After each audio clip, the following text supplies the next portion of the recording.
প্রথম বর্ষে হিসাব বিজ্ঞান বিভাগের শিক্ষার্থী। আমি আপনাদের সঙ্গে আলোচনা করব প্রিন্সিপাল অফ ম্যানেজমেন্ট, ব্যবস্থাপনা নীতিমালা সম্পর্কে। ব্যবস্থাপনা নীতিমালা সম্পর্কে কিছু টপিকস নিয়ে আলোচনা করব, যেগুলো ছোট ভাইরা নবম শ্রেণীতে পাবেন। নবম শ্রেণী থেকে শুরু করে অনার্স প্রথম বর্ষ পর্যন্ত এই থিওরিগুলো আপনারা পেয়ে থাকবেন।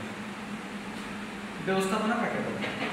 ব্যবস্থাপনা হচ্ছে অন্য কেউ দিয়ে কৌশলে কাজ আদায় করে নেওয়া। অন্য কেউ দিয়ে কৌশলে কাজ আদায় করে নেওয়ার প্রক্রিয়াকে ব্যবস্থাপনা বলে। কিন্তু বর্তমান সময়ে লেখকরা এটি আর উন্নতভাবে উপস্থাপন করেছে।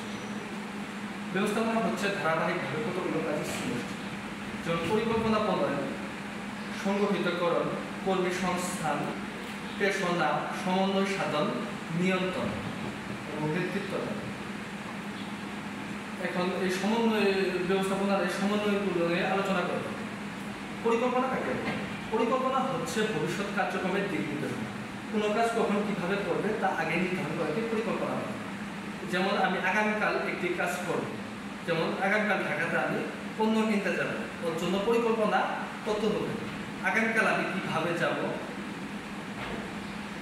কার সাথে যাব, কি কি পণ্য ক্রয় করব, সেগুলো আগাম চিন্তা ভাবনা করে আমাকে পণ্যটি ক্রয় করতে যেতে হবে। তাহলে পরিকল্পনাটি বাস্তবায়িত হবে। সংগঠিতকরণ, বিভিন্ন বিভাগ ও উপবিভাগের মধ্যে যে কর্মীদের মধ্যে যে যোগাযোগ সৃষ্টি করা হয় তাকে সংগঠিতকরণ বলা হয়। সংগঠিতকরণ ধরেন আপনি একটি প্রতিষ্ঠানে কাজ করেন, প্রথম ফ্লোর এবং চতুর্থ ফ্লোর বিভিন্ন বিভাগে বিভিন্ন কর্মী থাকে, তাদের মধ্যে কার্যকর যোগাযোগ সৃষ্টি হয়, তাহলে প্রতিষ্ঠানের কাজ দ্রুত গতিতে এগিয়ে যায়। তাই সংগঠিতকরণ অতি গুরুত্বপূর্ণ। কর্মী সংস্থান, প্রতিষ্ঠানের জন্য কর্মী নিয়োগ, কর্মী ছাঁটাই, কর্মী বদলি ইত্যাদি যাবতীয় সংক্রান্ত প্রক্রিয়াকে কর্মী সংস্থান বলে। কর্মী সংস্থানে আরও কিছু কাজ যুক্ত হয়েছে, প্রমোশন এবং ডিমোশন। কর্মীর কাজের উপর ভিত্তি করে কর্মীকে পদোন্নতি প্রদান করাকে প্রমোশন বলে। আবার কর্মী যদি কাজে খারাপ হয় তাকে পদ থেকে পদোন্নতি করাকে ডিমোশন বলে।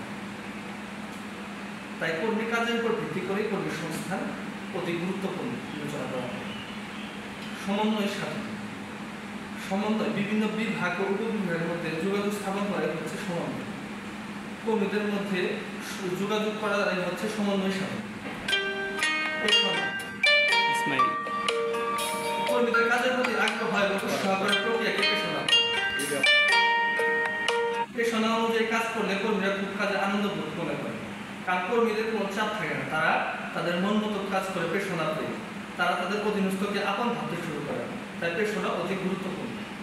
নেতৃত্ব দান, কর্মীদের কাজের প্রতি আদেশ দান এবং নির্দেশনা প্রদান করাকে নেতৃত্ব বলে।